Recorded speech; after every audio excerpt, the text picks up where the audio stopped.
Hi hello, ഞാൻ പറഞ്ഞില്ലേ കഴിഞ്ഞ ദിവസം രാവിലെ ഒരു പാർലറിൽ വർക്കിന് പോകണമെന്ന്. അങ്ങോട്ട് പോകാനുള്ള തയ്യാറെടുപ്പുകളാണ് കേട്ടോ. എപ്പോഴത്തെയും പോലെ ഒരു ചായയൊക്കെ കുടിച്ചിട്ട് രാവിലെ ഒരു 7 മണിക്കാണ് ഞാൻ ഇറങ്ങിയത്. 7:30 ആകുമ്പോൾ പാർലറിൽ എത്തിയാൽ മതി എന്ന് പറഞ്ഞു കേട്ടോ. അപ്പോൾ പാർലർ ഏതാണെന്നൊന്നും ഞാൻ പറയുന്നില്ല. പാർലറിൽ എത്തിയിട്ടുണ്ട്. ഞാൻ അവരോട് ചോദിച്ചിട്ട് ക്ലയൻറ്റിൻ്റെ ഫോട്ടോ വീഡിയോ ഒക്കെ എടുക്കാനുള്ളൊരു അനുവാദം വാങ്ങി കേട്ടോ. ഇതുവരെ ഞാനങ്ങനെ ചോദിച്ചിട്ടില്ലാത്തതുകൊണ്ടായിരിക്കും ഞാൻ അങ്ങനെ എടുത്തിട്ടില്ല.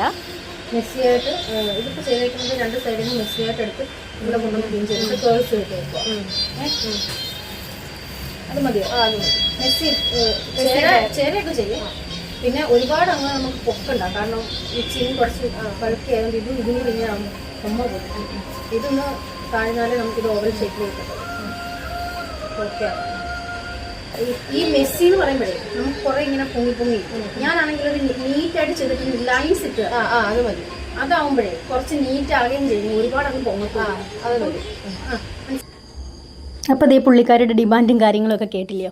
അപ്പോൾ നമ്മുടെ അടുത്ത് വരുന്ന ക്ലയൻറ്റ് അവരുടെ ഒരു റെഫറൻസൊക്കെ കാണിക്കാൻ തരികയൊക്കെ ചെയ്താലും ആ ക്ലയൻറ്റിന് അത് ചേരുവോ ഇല്ലയോ എന്ന് നമുക്ക് മാത്രമേ അറിയത്തുള്ളൂ. അപ്പം അതിന് ചേരുന്ന അല്ലെങ്കിൽ അത് മാച്ചാകുന്ന രീതിയിൽ എങ്ങനെ ചെയ്യാം എന്ന് അവരെ പറഞ്ഞ് മനസ്സിലാക്കി നമുക്ക് അതുപോലെ ഒരു ലുക്ക് ചെയ്ത് കൊടുക്കാം എന്നുള്ളതേ ഉള്ളൂ.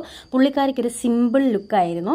എൻഗേജ്മെൻറ്റ് ബ്രൈഡ്, അതായത് എൻഗേജ്മെൻറ്റ് ബ്രൈഡിൻ്റെ ആണോ ഗ്രൂമിൻ്റെ ആണോ അനിയത്തിയായിരുന്നു കേട്ടോ. അപ്പോൾ അവർക്ക് വേണ്ടിയിട്ടുള്ളൊരു ഗസ്റ്റ് ലുക്കാണ് നമുക്ക് ചെയ്യേണ്ടിയിരുന്നത്. അപ്പോൾ സിമ്പിളായിട്ടുള്ളൊരു ഫേസ് മേക്കപ്പും ഒരു ഹെയർ സ്റ്റൈൽ, പുള്ളിക്കാരി പറഞ്ഞതുപോലെയുള്ളൊരു ഹെയർ സ്റ്റൈലുമാണ് ചെയ്തു കൊടുത്തത്. ഇതായിരുന്നു എൻ്റെ ഫൈനൽ ലുക്ക്. ഫൈനൽ ലുക്ക് ഇഷ്ടപ്പെട്ടെങ്കിൽ നിങ്ങൾ എന്തായാലും കമൻറ്റ് ചെയ്യണം കേട്ടോ. അപ്പോൾ എൻ്റെ പ്രോഡക്റ്റൊക്കെ ഞാൻ ഫിൽറ്റർ ചെയ്തിട്ട് മാറ്റി എൻ്റെ വാനിറ്റിലോട്ട് മാറ്റുക കേട്ടോ. അപ്പോൾ അതെല്ലാം കഴിഞ്ഞിട്ട് ഞാനൊരു 10 മണിയായിട്ട് ഇറങ്ങിയിട്ടുണ്ടായിരുന്നു. അപ്പോൾ പാർലറിൽ നിന്ന് ഇറങ്ങുവാണ് കേട്ടോ. എൻ്റെ പേടകം അവിടെ ഇരിപ്പുണ്ട്. അപ്പോൾ നെക്സ്റ്റ് ഒരു വീഡിയോ ആയിട്ട് കാണുന്നത് വരേക്കും ബൈ ഗായ്സ്.